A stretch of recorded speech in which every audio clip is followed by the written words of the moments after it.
everyone, I'm Becky, And I'm Sarah. and we're doing Bickering book reviews. Today we are talking about Darius the Great Deserves Better by Adib Khorram. I was so excited to see that the second book was coming out. I could not wait to read this book. I loved the first one, and But I feel like it was like a surprise. I hadn't heard anything about it, and then bam, all of a sudden it was announced everywhere. And I'm like, yes! It was a good surprise. It was a happy surprise. Sign me up! Sign me up! Anyway. So this book takes place a little less than a year after the first book, and Darius is back at home in Portland. Are they in Portland? Yeah, because he talks about the one. I think that's right. Yes, they're back at home in the Pacific West, Northwest. And so his life has changed a lot. He is openly out now. He has figured that out about himself, because in the first book it was kind of ambiguous. He has a boyfriend. He has a job as an intern at his dream tea place. And his parents are kind of going through a difficult time because they financially were really drained by going to Iran. So his father has to go away to work on a project, and his two grandmothers, which are his father's parents, come and stay with them while his mom's working like crazy. And so basically this book kind of follows him. It's like a journey of growth. He figures out who he is. It's such a quiet plot. Right. It's the first one, but but there still feels like so much movement.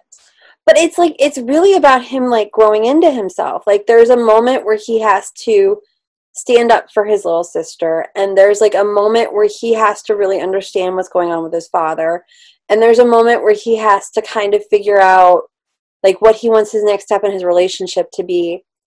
And I feel like you're right, it's quiet, but it's realistically quiet, and it's believably quiet, but it's a coming of age story. Well, and I feel like I know him.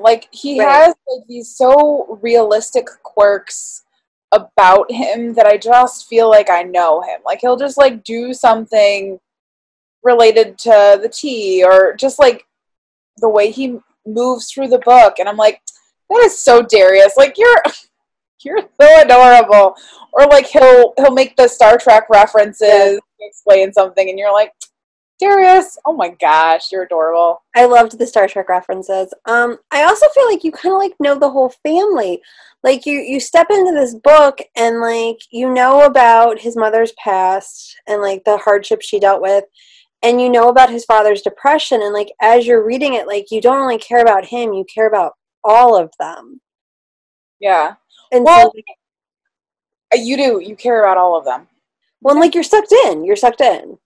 And I think you care about all of them, but they're not the traditional family that you see, but they seem healthy. Even though there are mental health struggles, they seem like probably the most healthy family I've read about or seen in a long time. But it's not like a squeaky 1960s sitcom family, because it's a realistic. And I really loved in this book the progression. So the first book, there was this huge breakthrough with him and his father, and I thought that the way that it continued in this was just beautifully done. I also liked him trying to figure stuff out. He has this boyfriend, and he likes the boyfriend, and he likes the fact that the boyfriend likes him, but there are other things he's not sure about. And I like the fact that they discussed him not necessarily being ready to go farther physically. See, and I guess my thing is, I liked the boyfriend, and he was fine. He was a good boyfriend. But they just didn't fit. They just didn't fit, and there were glimmers of things where I'm like, I don't like you for Darius. That one time in the tea shop when, he got snappy at Darius, and like, it's cool that he is nice to Layla, and it's cool that he makes awesome dinners for the family. Like, he does have some really great positive qualities, but I think he just doesn't fit with Darius. But I think that's part of the coming of age story, was like he needed to figure out who should he be with, and should he be with someone just because they like him?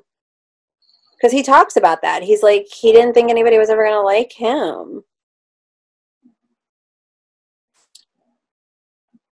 So I liked him coming into his own with soccer. I like that he had that. I like that he had his friends, that he made friends. I feel like I don't really have that much more to say. I just really enjoyed it. Like, it was one of those, like, I remember reading it and I kept telling people, I'm like, this is just as good as the first one. Yeah, it is. Because I made everybody read the first one. It's solid. I mean, it's a solid book. It's well written. It's solid. But I feel like because the first one didn't win Prince, I'm hesitant to think that this one will, because they're both very equal, I think. It's a different world now, though, too. He won the Morris, though, right? Yeah, he did. Well deserved. Right. I mean, I love this. I love these books. Like, certainly, Darius is awesome. Like, I love it. Well, and that's why I think it's weird to talk about, because it is really just the story of this boy. Like, this is what happened to Darius. This is Darius's life. This is Darius's experiences. And it's weird to talk about because he feels so real that I feel like I'm almost like I'm talking about him, like a real person. I love the Star Trek references because they're super accurate. And I think it's funny.